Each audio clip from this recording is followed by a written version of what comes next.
El tema que avanzaremos es técnicas específicas de restauración en piezas posteriores.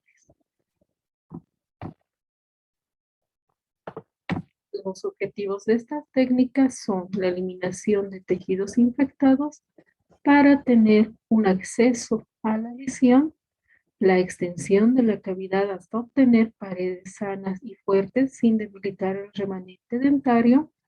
Recordemos que las piezas posteriores son las que sufren mayor impacto durante la masticación. Es por eso que el tejido remanente tiene que ser suficientemente resistente y fuerte ante este impacto. La cavidad debe proporcionar el soporte, retención y anclaje necesario a la restauración que nosotros planificamos colocar. Repasemos los conceptos generales. ¿Qué es una preparación cavitaria? La preparación cavitaria es aquella preparación biológica que nosotros realizamos mediante el desgaste del tejido dentario. Este desgaste con el fin de limpiar una pieza dentaria infectada por caries para que posteriormente pueda ser restaurada con un material que le permita recuperar la morfología, la función y la estética a esa pieza dentaria. Los tiempos operatorios son aquella serie de maniobras que nosotros realizamos para la preparación de la cavidad. Es la serie de pasos que nosotros debemos seguir para la restauración también de esta cavidad que hemos preparado en el diente. Mencionamos los siguientes tiempos operatorios durante la preparación cavitaria. 1. La apertura de la cavidad, la remoción del tejido infectado, la extensión cavitario o límite de contorno y el acabado de los bordes. Recordemos que la caries, cuando se inicia en el sector oclusal o en la cara oclusal, a nivel de una fosa, tiende a extenderse en forma triangular. Esta extensión o esta forma triangular tiene un vértice a nivel oclusal y la base se proyecta hacia el nivel apical. Es por eso que muchas veces quedan estos socavados de esmalte dentario que nosotros debemos eliminarlos para tener acceso a este tejido infectado. Si el avance de la caries es más profundo, muchas veces con el impacto masticatorio, estos socavados de esmalte se rompen o se debilitan y la cavidad que nosotros observamos cuando llega el paciente ya se ve más amplia. Pero en caso de que veamos una cavidad pequeña pero profunda, es indicio de que nosotros debemos desgastar, abrir esta cavidad, eliminando estos socavados de esmalte para tener un mejor acceso y una mejor visibilidad del tejido infectado. Esta apertura de la cavidad generalmente se realiza con fresas redondas o fresas piriformes.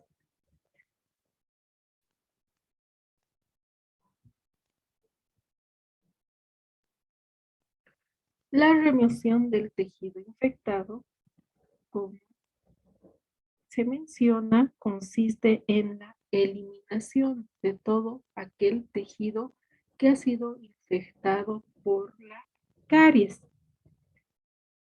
Para tal efecto se utiliza una fresa redonda que se coloca en la cavidad ejerciendo poca presión. Esto con el fin de no dañar tejido sano, sobre todo si la cavidad o la cavidad es bastante profunda, debemos tener cuidado de no llegar hacia la cámara pulpar. Esta eliminación, ejerciendo presión intermitente y con irrigación, tiene que llegar hasta donde nosotros podamos percibir que ya hay tejido sano o una mayor dureza del tejido sobre la superficie dental. En algunos casos se realiza con la turbina de alta velocidad, pero después tenemos que cambiar a la turbina de baja velocidad con una fresa redonda de baja velocidad, realizar la limpieza del tejido infectado. Si vemos que aún existe mayor profundidad, debemos proceder a realizar la eliminación del tejido con cucharetas de dentina. Esto con el fin de no afectar el tejido sano o de no llegar a la cámara pulpar.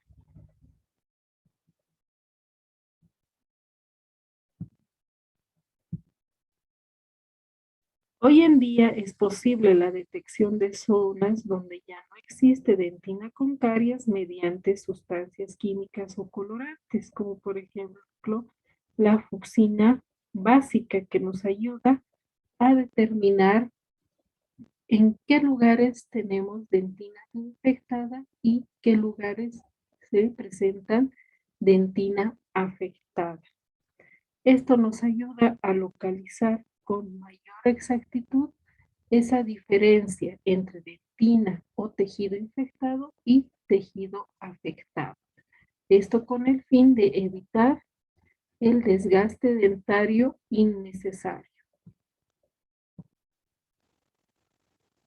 La extensión cavitaria o límite de contorno se realiza con una fresa piriforme. De mayor preferencia se utiliza esta fresa ya que podemos evitar mediante la utilización de esta fresa el desgaste de tejido dentario de forma innecesaria. Asimismo, tenemos que eliminar el esmalte sin apoyo dentario, lo que les decía, estas zonas o este socavado de esmalte que queda sin apoyo, ya que debajo de este esmalte que aparentemente está sano, existe tejido infectado. De esa forma vamos a evitar las fracturas de ese tejido que ha quedado eh, como socavado, como un techo sobre el tejido infectado. El diseño que nosotros le demos a la cavidad dependerá de la morfología dentaria, es decir, de cómo nosotros observemos que es necesario el desgaste dentario, ¿no? La forma que nosotros le demos a estas cavidades va a depender también hasta dónde nosotros encontremos tejido sano. Actualmente, como es utilizado el material restaurador adhesivo, no es necesario dar un tallado excesivo a la cavidad ni dar un tallado retentivo a la cavidad como se lo realizaba para las restauraciones con amalgama. Para finalizar esta preparación cavitaria debemos acabar los bordes o pulir los bordes de nuestra cavidad. Se debe regularizar el borde cabo superficial de la preparación cavitaria y para este fin utilizamos las fresas troncocónicas diamantadas de grano fino. Esas fresas nos ayudarán a no realizar un desgaste excesivo del tejido dentario. Es por eso que se utilizan este tipo de fresas para alisar o pulir un poco los bordes de la cavidad que hemos preparado.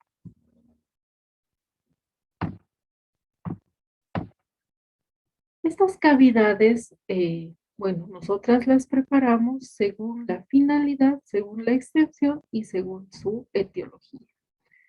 Según su finalidad, son cavidades terapéuticas las que nosotros realizamos en una pieza dentaria que tiene una infección producida por la caries, ¿no? La, la preparación terapéutica nos va a ayudar a limpiar o a eliminar todo ese tejido infectado de la pieza dental.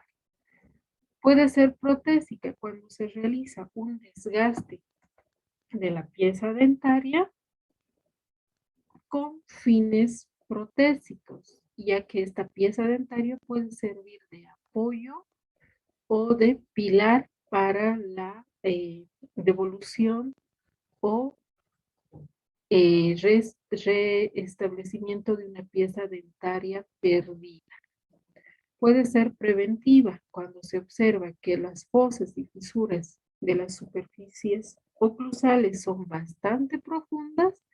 Entonces se realiza un desgaste de forma preventiva para posteriormente rellenar estas fosas y fisuras con un tipo de sellador que va a ayudar a evitar que se acumulen restos de alimento o placa bacteriana en esas fosas y fisuras profundas. Según la extensión, las podemos dividir en simples, compuestas y complejas. Simples cuando abarca una sola cara del diente. Compuestas cuando abarcan dos caras del diente y complejas cuando abarcan más de dos caras de la pieza dentaria. Según su etiología, puede ser esta de fosas y fisuras cuando se inicia en fosas y fisuras de las superficies dentarias o de superficies lisas. La más característica de superficies lisas es la que se presenta a nivel cervical. Veamos un poco lo que son las lesiones incipientes. Cuando acude un paciente a consulta clínica puede presentar este tipo de lesiones incipientes, ¿no? Manchas marrones a nivel de fosas y fisuras de las piezas dentarias o manchas blanquecinas que no tienen cavidades profundas, ¿no? Manchas blanquecinas que se presentan a nivel de las piezas dentarias. En este caso debemos hacer un análisis del procedimiento que vamos a realizar. Si vemos o observamos manchas de color marrón, pero que no presentan tejido reblandecido y que no son muy profundas, entonces se puede proseguir a la apertura, pero no muy profunda, o ameloplastía o desgaste del esmalte dental de estas fosas y fisuras para posteriormente colocar un sellador de fosas y fisuras. O se puede utilizar otros medios como es la remineralización mediante sustancias o compuestos que pueden ayudar al proceso de remineralización de esas piezas dentarias. El sellado de fosas y fisuras, como les mencionaba, se realiza mediante, puede realizarse directamente mediante la limpieza de la zona, ¿no? Una limpieza profunda con un cepillo, una pasta profiláctica y posteriormente colocar el material que va a sellar esas fosas y fisuras. O puede optarse por una ameloplastía o también llamada odontotomía profiláctica. Es el proceso que se realiza con una pieza de preferencia, una pieza piriforme, y se realiza la eliminación del esmalte en el sector de las fosas y fisuras para posteriormente ser rellenado con el material de sellado o con el material que nosotros vamos a optar para sellar esas fosas y fisuras.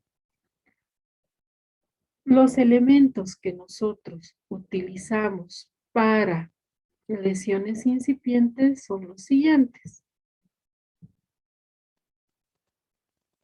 Se pueden utilizar los vidrios bioactivos, que son moléculas biocerámicas que se utilizan para la limpieza de las superficies dentales. Estas moléculas se adhieren a la superficie dental, ayudando a una regeneración del tejido que está empezando a descalcificarse.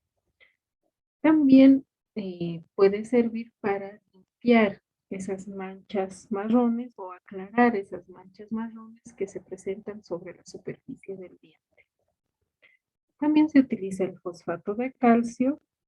Este fosfato de calcio ayuda a remineralizar esas zonas donde se está iniciando esa lesión cariosa o donde se presenta esa mancha blanquecina característica de una desmineralización del tejido dentario.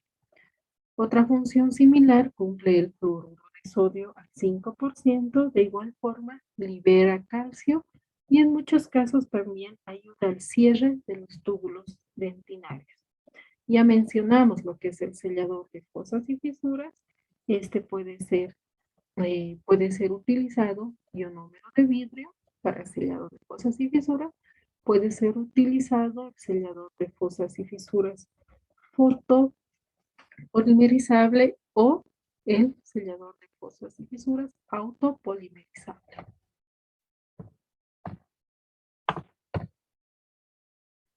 Observemos las maniobras previas necesarias que se deben realizar antes del procedimiento de la preparación cavitaria. Nosotros debemos preparar un vaso con antiséptico, con una solución antiséptica, un enjuague bucal o una solución hecha en base a clorhexidina, darle al paciente esta solución para que realice un enjuague de toda la cavidad bucal. Una vez realizado esto, nosotros procedemos a la observación de la pieza dentaria que queremos tratar.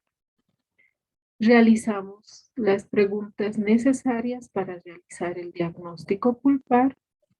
Dentro de ellas realizamos las preguntas de sensibilidad al frío, dolor espontáneo, pruebas de vitalidad pulpar.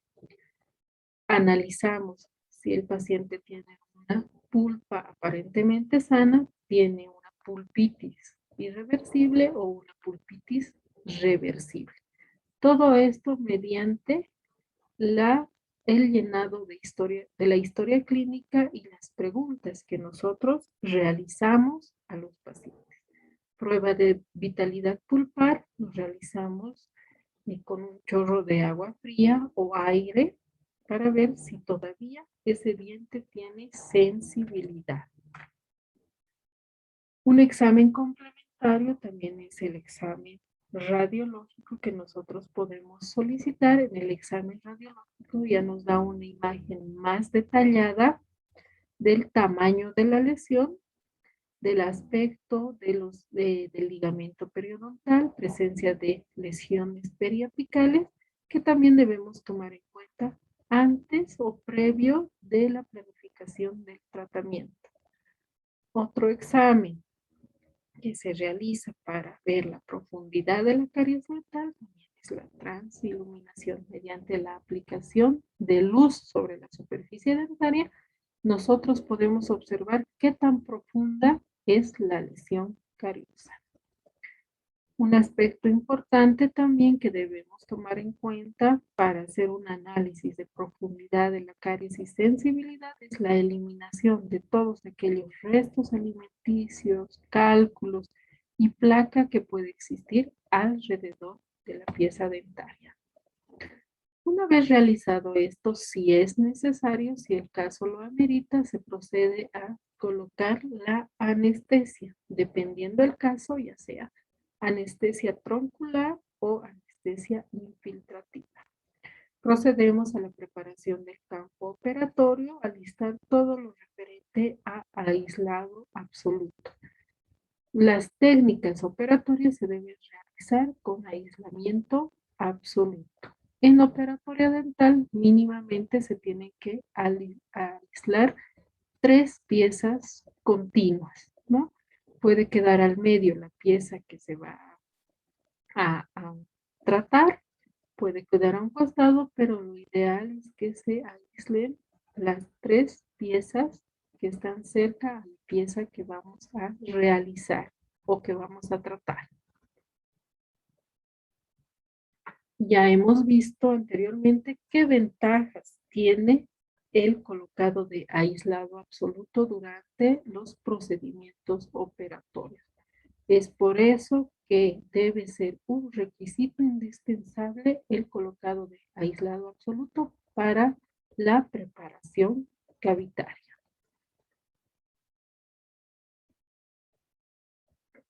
Las lesiones clase 1 son aquellas que abarcan las superficies oclusales de las piezas dentarias posteriores, abarcan o comprometen fosas y fisuras de estas piezas.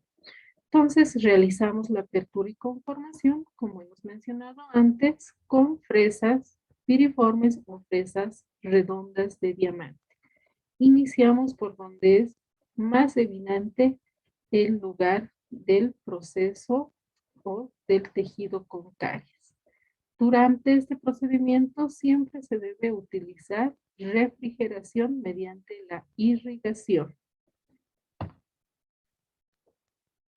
Después a eso procedemos al contorno de la cavidad que hemos preparado. Hemos mencionado que muchas veces quedan socavados de esmalte que no nos permite la buena visibilidad y el buen acceso al tejido infectado.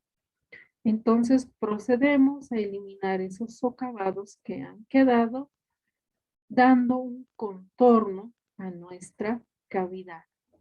Posteriormente alisamos las paredes de esta cavidad que hemos preparado o damos una conformación final con una fresa troncocónica diamantada de grano fino.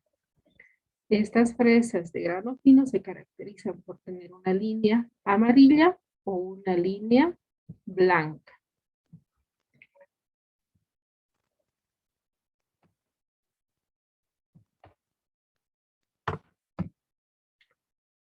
La profundidad que nosotros observemos o hasta dónde llegamos, depende hasta dónde llegue la caries, ya sea esmalte o dentina. Si vemos que esta cavidad es bastante profunda y estamos cerca de la cámara pulpar, es mejor utilizar instrumentos manuales como la cuchareta de dentina. Una vez ya realizada la preparación cavitaria, se procede a la limpieza de esa cavidad mediante la irrigación con agua y posterior desinfección con una solución antiséptica, como por ejemplo la clorhexidina al 2% que se utiliza bastante y da muy buenos resultados para la desinfección de la pieza dentaria que estamos tratando.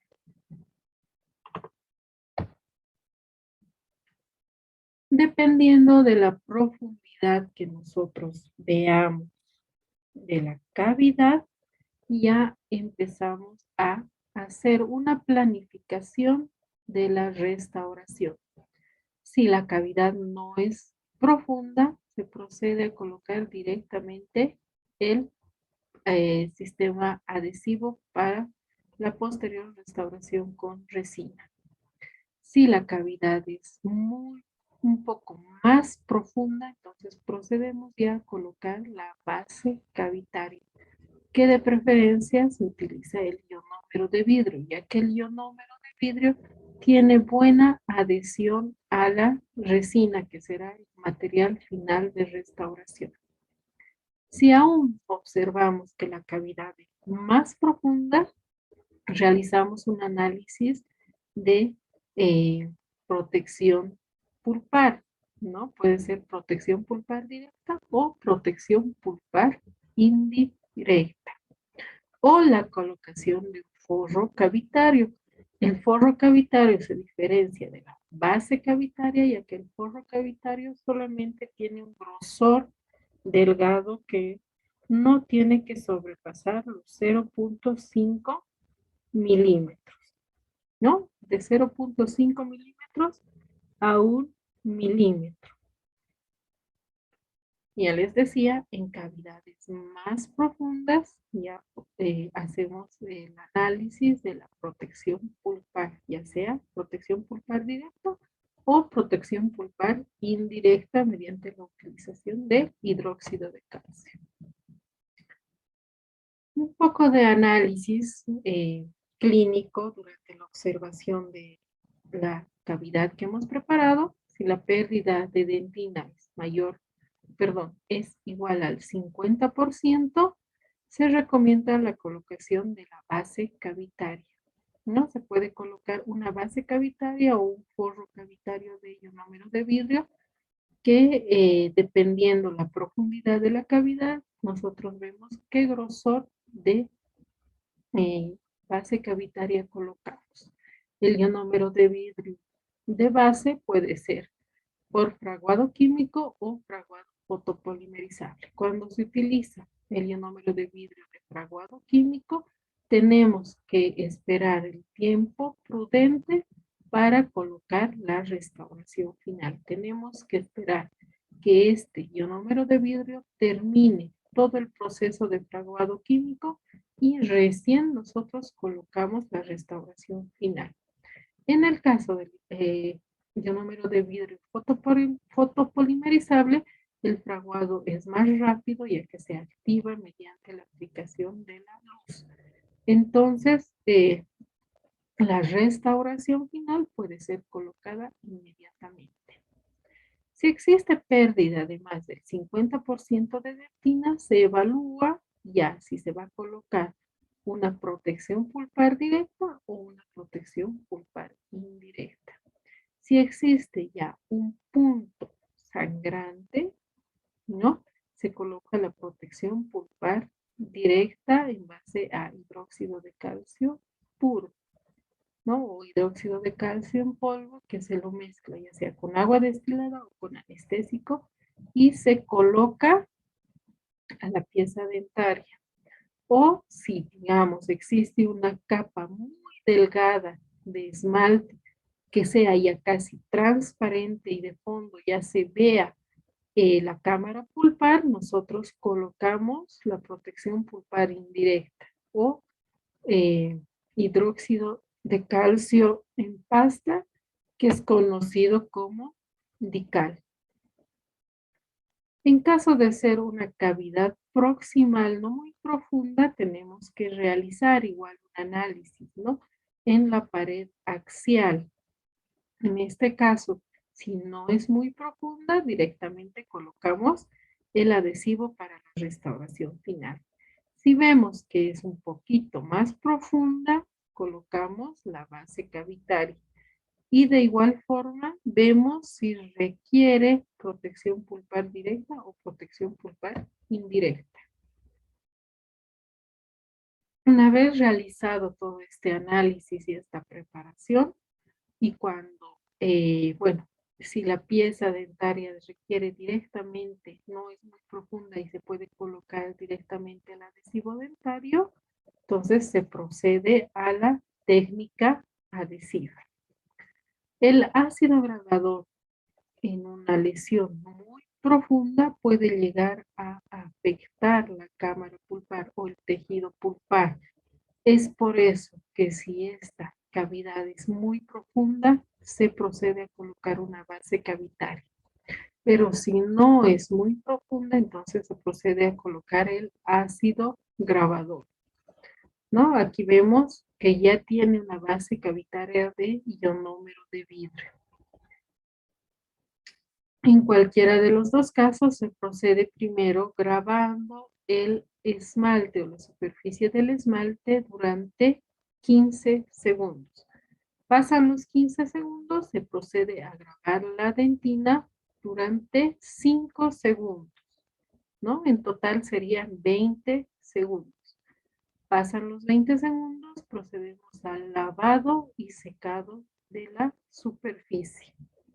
Una vez limpia esta cavidad sin restos de ácido grabador, se procede al colocado de adhesivo con microbrush. Se tiene que aplicar en toda la superficie que se va a restaurar, dando el tiempo necesario para que este adhesivo ingrese a los túbulos dentinarios.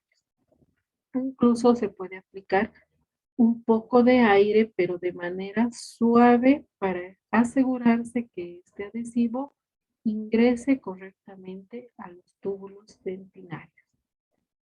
Realizado ese procedimiento, se procede a fotopolimerizar por 20 segundos.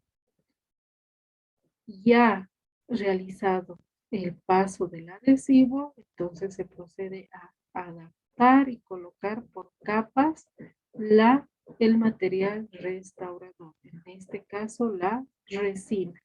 Capas que no excedan los 2 milímetros, ¿no? Y tomar en cuenta, muy en cuenta, el factor C, o sea, las superficies donde se va a adherir esta resina, que generalmente tiene que ser 2 paredes, no generalmente, sino que tiene que ser 2 paredes de la superficie dentaria. Colocar por fases o por capas estratificadas, y cada capa que nosotros coloquemos sobre la superficie dentaria no tiene que sobrepasar los 2 milímetros. Una vez que se va colocando capa por capa, cada capa se debe fotopolimerizar por 30 segundos. Terminada la restauración, se procede al ajuste oclusal utilizando papel de articular, ¿no? Las marcas o lugares donde se marque más fuerte este papel de articular son las que debemos aliviar, o son las que nos dan la señal de contactos dentarios prematuros. Las marcas que están marcadas suaves, ¿no? Más suaves, debemos mantenerlas, ya que el diente tiene que entrar en contacto con su antagonista para cumplir la función masticatoria. Y realizado el ajuste oclusal, procedemos al pulido con discos de lija, gomas de pulido, fieltros, todo el proceso de pulido de una resina.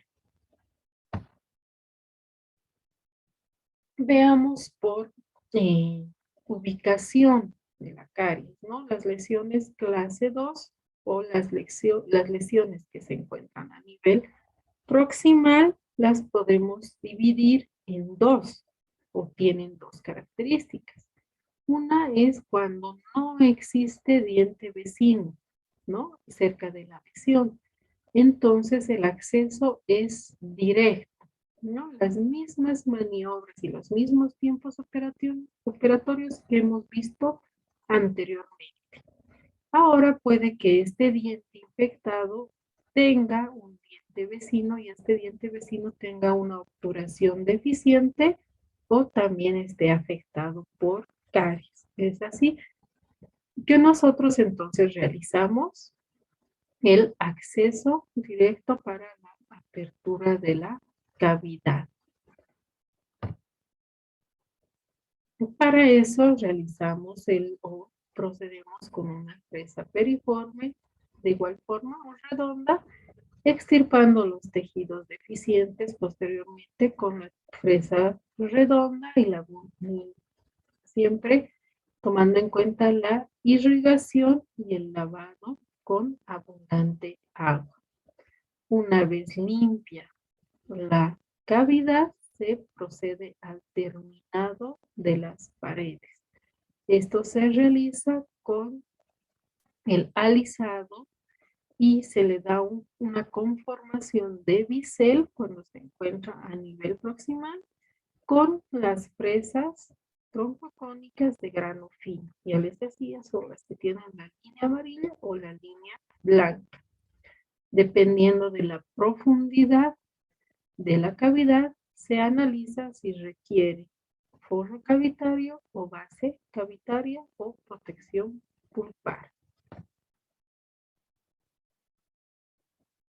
Una vez terminada también la cavidad, es muy importante el lavado con agua y la desinfección con clorexidina. Para la restauración final, nosotros ya seguimos los pasos que hemos mencionado anteriormente. El grabado ácido, lavado y secado, la colocación del adhesivo y la inserción y adaptación del material de restauración, según los parámetros que hemos explicado anteriormente. Ya damos para la terminación, le damos esa forma y el alisado y pulido a la superficie y hacemos un control postoperatorio con hilo dental. El hilo dental nos va a ayudar a ver si hay zonas que todavía no estén bien pulidas. Si el hilo dental se retiene en alguna zona, es un indicativo de que nosotros debemos pulir más ese sector. Cuando existen lesiones clase 2, pero que ya tienen un diente vecino y no tiene caries por oclusal o por otra superficie o por otra cara de los dientes, simplemente observamos que existe a nivel proximal, ¿no? Puede ser observado clínicamente o puede ser observado radiográficamente. Lo que se hace es hacer un análisis de por dónde se va a realizar el ingreso para la apertura de la cavidad. Preferiblemente por la visión y acceso, se ingresa por la cara vestibular, utilizando una fresa troncocónica de extremo redondeado.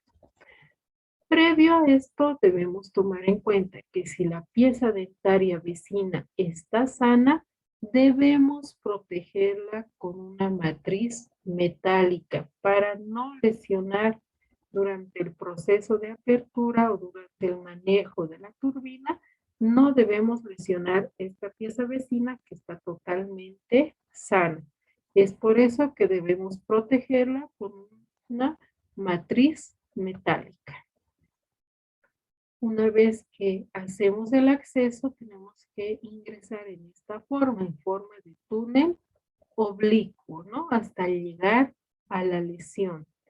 Esta forma de túnel oblicuo tiene una forma de embudo, donde la parte más ancha queda por vestibular. De esa forma nosotros accedemos al lugar donde se encuentra el tejido infectado.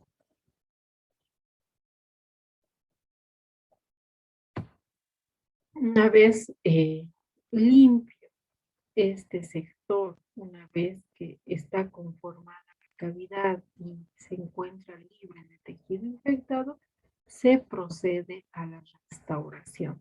Siempre tomando en cuenta y protegiendo esta pieza dentaria vecina, ¿no?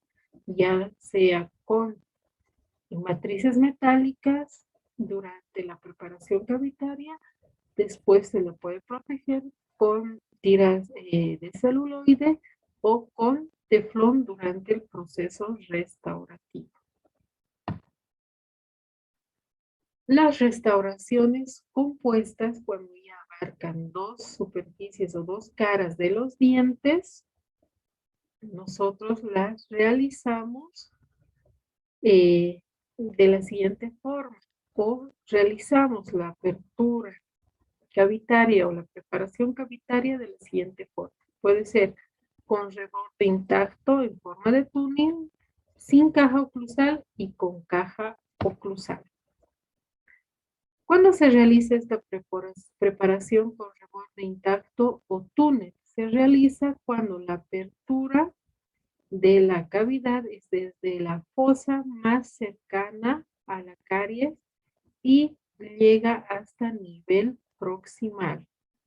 Como observamos en la imagen, observamos aquí que la caries ha iniciado en una fosa oclusal, pero también tiene caries a nivel proximal. Entonces, para evitar este desgaste, ¿no? Porque hemos visto que por proximal se tendría que iniciar o se tendría que ingresar por vestibular. Para evitar ese desgaste dentario, entonces se procede la apertura de la cavidad por oclusal, llegando hasta proximal. En esta preparación, este puente de tejido dentario sano queda intacto, ¿no? Estamos conservando este puente de tejido dentario sano, evitando el desgaste de toda esta zona. Es por eso que se inicia desde la fosa oclusal hacia proximal. Esta es una técnica bastante conservadora, pero tiene ciertas dificultades, ¿no? La apertura y conformación de la cavidad se la realiza, como les decía, desde oclusal con una presa piriforme y después se continúa con una presa troncocónica de carburo. Se logra la extirpación de todo aquel tejido infectado, se procede a la eliminación con una presa redonda de carburo, pero tenemos una dificultad que prácticamente trabajamos a ciegas. Este puente dentinario sano no nos deja observar qué tanto estamos limpiando o qué tanto estamos desgastando el tejido dentario. Es por eso que menciona que es como trabajar a ciegas.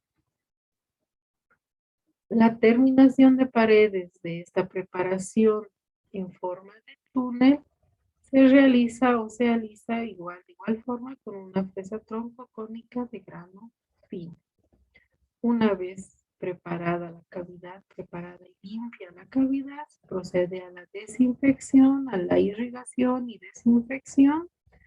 Se tiene que colocar el sistema matriz para el área proximal y se procede a la obturación por oclusal, colocando de base cavitaria el ionómero de vidrio, ¿no? El ionómero de vidrio va a quedar como restauración a nivel proximal y a nivel oclusal la restauramos con resina. Seguimos en todo el proceso de obturación de resina para colocar la obturación final con resina.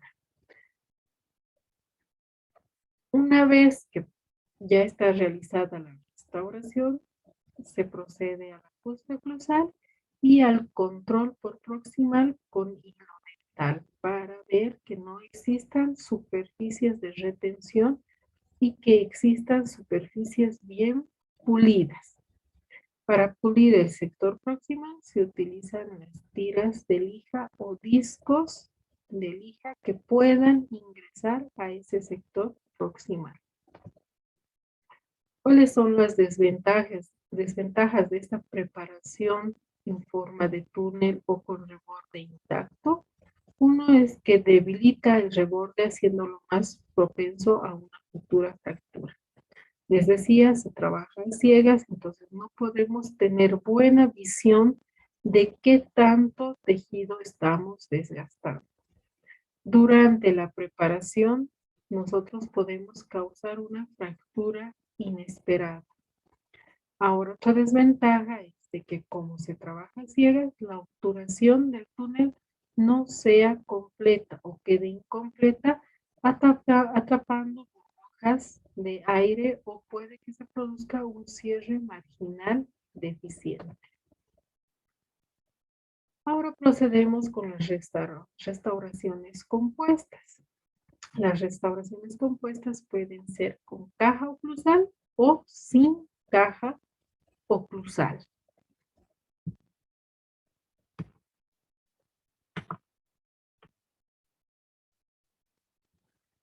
Las restauraciones con caja oclusal, bueno, las vamos a describir más adelante. Veamos las restauraciones sin caja oclusal. Estas restauraciones sin caja oclusal es cuando parte de la pared proximal y parte de la cara oclusal han sido afectadas por la caries. Para conformar y realizar la apertura de esta cavidad, se inicia desde oclusal con fresas cilíndricas cortas en dirección vertical y se va profundizando. Nunca olvidar que hay que proteger siempre al diente vecino con una matriz metálica. Se procede a los tejidos infectados con una fresa redonda, de preferencia de baja velocidad de carburo, o con una cuchareta de dentina. Una vez limpia esta cavidad, se procede a biselar eh, las paredes proximales de la cavidad, ¿no? Con una fresa troncocónica de grano fino se va a alisar todas las paredes de la cavidad que hemos preparado. ¿Por qué se dice sin caja oclusal? Porque no se le está dando esa forma geométrica de una caja, sino que se está preparando esta cavidad de acuerdo a la lesión que ha presentado. No se le está dando una conformación de caja ni zonas de retención, porque esta lesión o esta cavidad va a ser restaurada con resina. Ahora, otra forma de preparar este tipo de lesiones es la la preparación en forma de platillo. Es cuando la lesión ha debilitado las caras, ya sea aparte de comprometer la cara vestibular o lingual, compromete parte de la cara oclusal y también la cara proximal, ¿no? En este caso existe un reborde desaparecido, un reborde marginal desaparecido, entonces se procede de la siguiente forma. Se hace la apertura con una fresa de diamante en forma de llama. Se procede a preparar la cavidad y a limpiar la obturación, no, perdón, a limpiar la lesión. Se procede a limpiar la lesión, ya sea con una fresa redonda de carburo o con cucharetas de dentina. ¿Por qué se llama en forma de platillo? Porque queda de esta forma, tiene un aspecto redondeado y cóncavo. Las preparaciones con cajas oclusales están indicadas cuando, bueno, hay afección, hay mayor compromiso de la parte oclusal y de la cara proximal, ¿no? Ya se le da un aspecto de caja, un aspecto de zonas más de retención donde va a ir el material restaurador. También esta preparación se realiza cuando se quita una restauración antes, eh, para cambiar una restauración que ya tuvo antes esta pieza dentaria.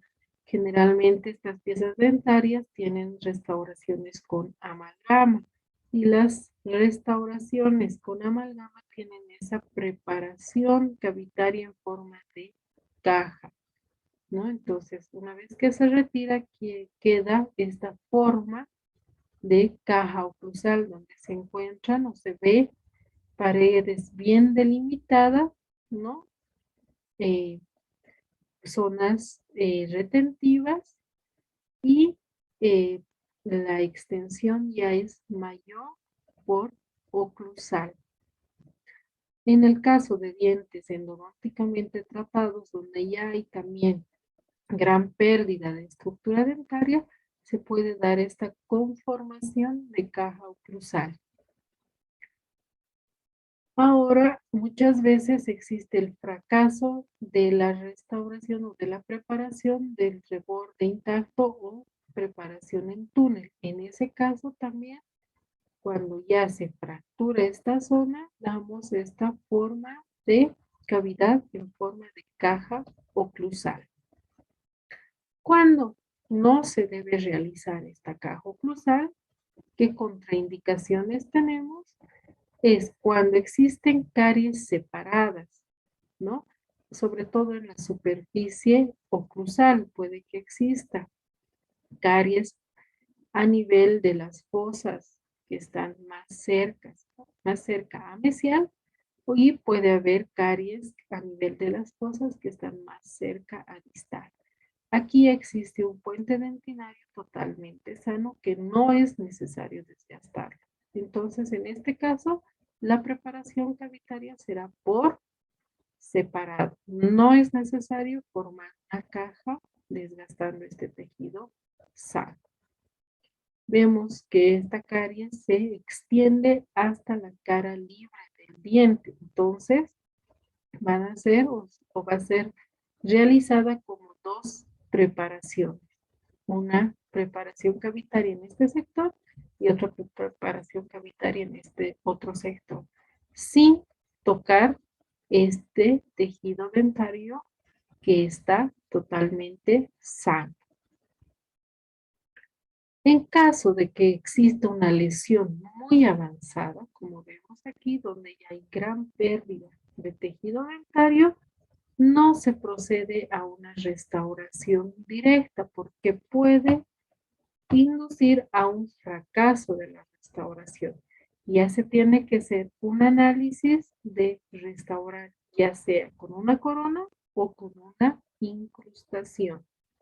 Cuando existe mucha pérdida de tejido dentario en la corona, no es recomendable usar técnicas de restauración directa. Se puede proceder a técnicas de restauración indirecta, ya sea con coronas o con incrustaciones. ¿Cómo se prepara la caja oclusal? Se conforma esta cavidad con una presa piriforme. Se tiene que dar el contorno necesario a esta cavidad. No es necesario extenderse a todos los surcos, solamente a los surcos y fosas que han sido afectadas por la caries.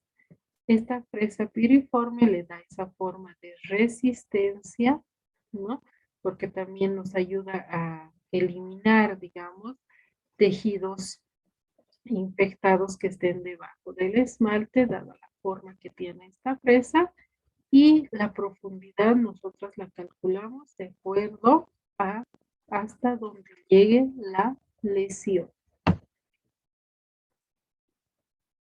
Entonces, repasemos la preparación con caja oclusal. Primero, extirpación de todos los tejidos deficientes o tejidos infectados, ¿no? Es habitual encontrar tejido con caries en la pared axial, entonces tenemos que removerlo eh, hasta donde ya exista tejido sano. Analizamos si va a requerir protección pulpar, base cavitaria o forro cavitario, y posteriormente se procede a la limpieza al alisado de la cavidad, de las paredes de la cavidad, con la presa troncocónica de grano fino. Para este tipo de lesiones proximales se tiene que utilizar todo el sistema matriz para conseguir éxito a nivel de la restauración proximal. ¿En qué consiste el sistema matriz? Lo hemos visto anteriormente. Son cuñas de madera, matrices metálicas, pueden ser seccionales o pueden ser en cinta, un aro o anillo de sujeción, puede ser este portamatriz o puede ser también matrices de celuloide, matrices plásticas. Hemos visto cómo se coloca el sistema matriz.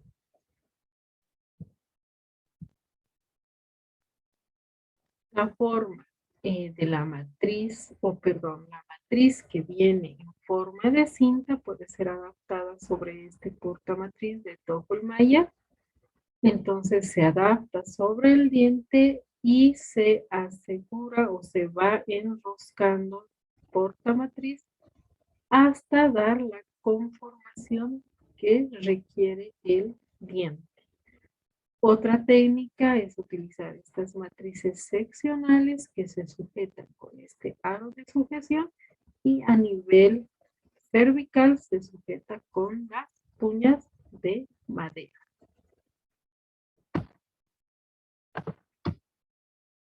Entre entre la matriz seccional y la cuña debe ir el aro de sujeción.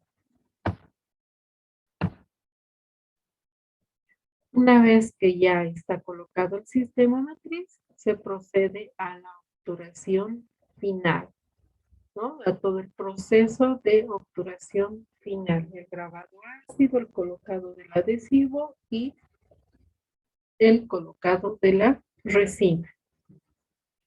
Después de fotopolimerizar, se da el pulido, el alisado y el brillo a la restauración. Mediante el pulido se le da el brillo necesario a la restauración. Como este tipo de restauraciones compromete dos caras, la cara oclusal y la cara proximal, entonces se hace el control de ajuste oclusal y por proximal se hace el control con hilo dental. El hilo dental no tiene que pasar o no tiene que retenerse en el sitio por donde está pasando. Tiene que pasar libremente. Eso nos da un indicio de que la superficie está pulida y no existen zonas de retención. El hilo dental tampoco tiene que deshilarse o mostrar zonas rasgadas. Si presenta esto, nos indica que nosotros tenemos que pulir mejor esa zona. Esa zona próxima se puede pulir con tiras de lija o discos de pulido que ingresen hasta ese sector.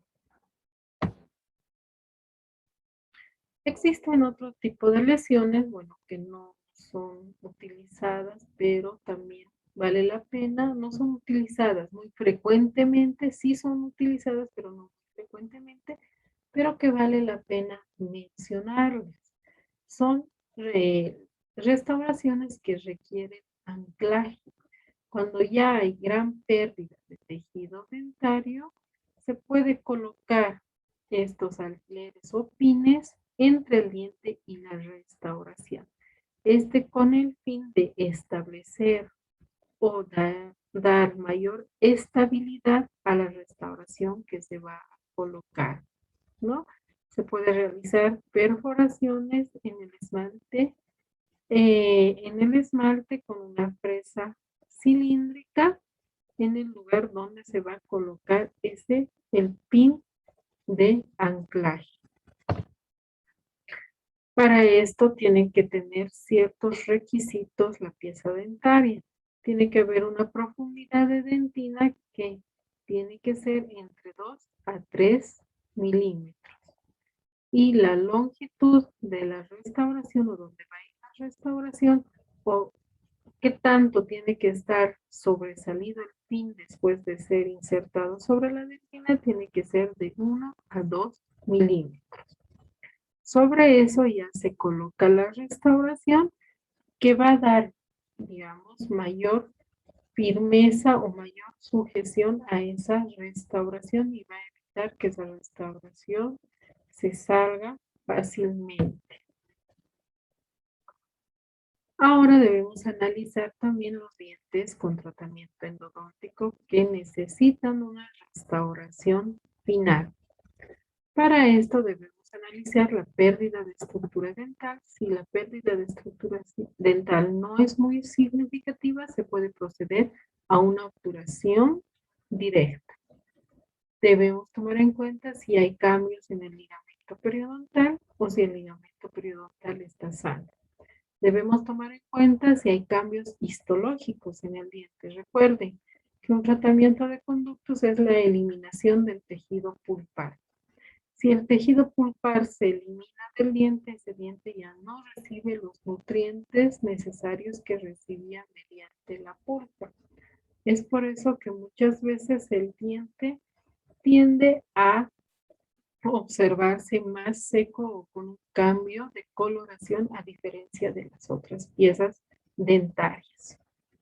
Luego de hacer este análisis, debemos tomar en cuenta qué tratamiento se va a realizar. Una obturación con resina compuesta o con amalgama.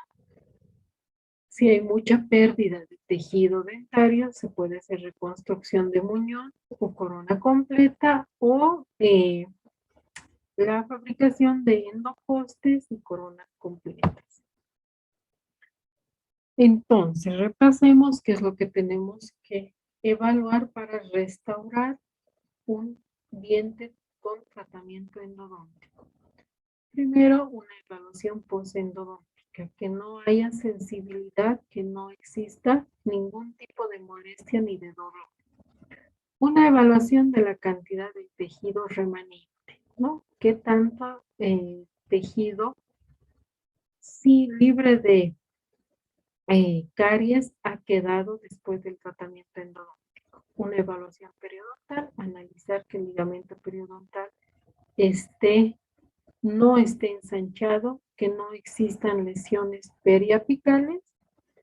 Una evaluación estética para ver si hay decoloración a nivel de la pieza dentaria. Una evaluación de morfología radicular. ¿Qué tan resistentes son estas raíces? ¿No? Si les requiere un perno de refuerzo, si las raíces son totalmente largas y resistentes para resistir un perno de refuerzo. Una evaluación biomecánica, ¿no? Si existe oclusión con el antagonista, si existe antagonista, que el diente esté en buena posición, que no exista apiñamiento. Todos esos aspectos se deben tomar en cuenta. La evaluación endodóntica después de realizado el tratamiento de conducto, que exista un buen sellado del material de obturación a nivel de la raíz, que no existan procesos periapicales, que la percusión sea negativa, que no exista ningún tipo de molestia durante la percusión. También observar los tejidos blandos, la encía, observar que no exista inflamación a nivel de la encía, que no existan fístulas y posteriormente recién se puede evaluar si este diente es apto para una restauración final.